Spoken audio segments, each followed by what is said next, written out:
You have never actually craved happiness. Your brain craves the chase. Think about the last time you picked up your phone. You were not bored, not really. You just reached for it. Almost before you thought to, you opened something, then something else, and somewhere in the middle, 20 minutes disappeared. You were not enjoying it. You were not satisfied. You were just unable to stop. That pull, that automatic reaching, that feeling that maybe something new is waiting, that is not only a habit problem. That is your brain doing exactly what it was designed to do. Here is what most people get wrong about dopamine. They think it is a pleasure chemical, the happiness molecule, the reward. It is not. Dopamine does not simply make you feel good. Dopamine makes you want. It is the engine of the chase, not the arrival. Never the arrival. In dopamine research, scientists found something strange. When the wanting system was disrupted, the drive to chase could collapse, even when the ability to enjoy the reward remained. Wanting and liking are not the same thing. They are two different systems, which means your brain can make you chase something that it does not even enjoy when it gets there. That is why desire can feel so powerful before you get what you want, and so strangely empty after you finally have it, because the brain is often more excited by possibility than by possession. The wanting system fires hardest, not when the reward is guaranteed, but when the reward is uncertain, when it might happen, when it could arrive, when the next swipe, the next message, the next purchase, the next notification might be the one. That uncertainty is where the trap lives. You see this pattern everywhere once you know what to look for. You check your phone, not because something happened, but because something might have. You refresh your email before anyone has had time to reply. You post something, then check it 12 minutes later, then 15 minutes after that. You text someone, they read it, they do not reply. And suddenly, that silence becomes the loudest thing in the room. That is not just anxiety.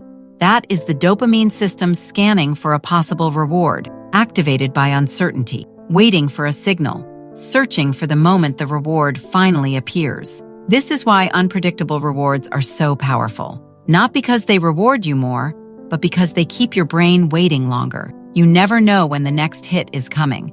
So your brain keeps checking, keep reaching, keep returning, and the wanting becomes stronger, not weaker. And it is not just your phone. Think about the last time you bought something you did not need. Before you clicked, how did you feel? Alive, certain, like this would finally be the thing. And after, the excitement faded. The object became normal, and your mind quietly moved toward the next thing.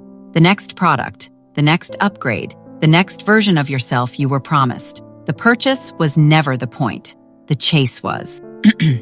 Here is the part most people never reach. This is not just about your phone, and it is not just about shopping. Your brain evolved in a world where uncertainty mattered, where the unknown outcome, the hunt, the danger, maybe, demanded complete attention. That mechanism helped your ancestors survive, but now it is being used against you. By platforms that study your behavior longer than you study yourself.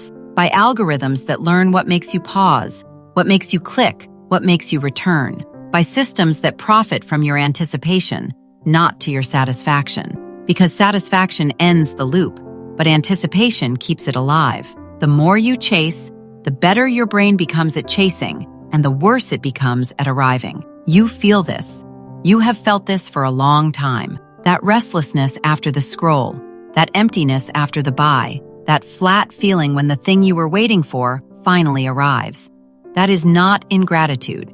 That is not a weakness. That is the gap between wanting and liking, between the chase your brain was built for and the happiness it was promised. So what changes when you understand this? The answer is not to fight your brain.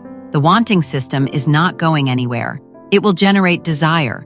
It will search for novelty. It will pull you toward the next possible reward every day for the rest of your life. But awareness is the first interruption. The moment you notice the reach, the loop is no longer invisible. You are no longer completely inside it. You are watching it. And a loop you can see is a loop you can choose. That does not mean the pull disappears. It means you stop mistaking the pull for your own decision. You begin to ask a different question. Not, what do I want right now?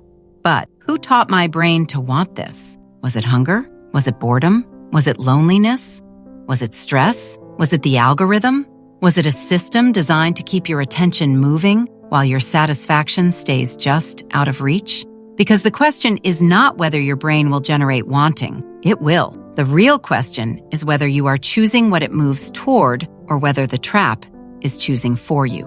Understanding this does not free you from the trap, but it means you are no longer fooled by it. If you recognize something in yourself today, that recognition is already different from yesterday.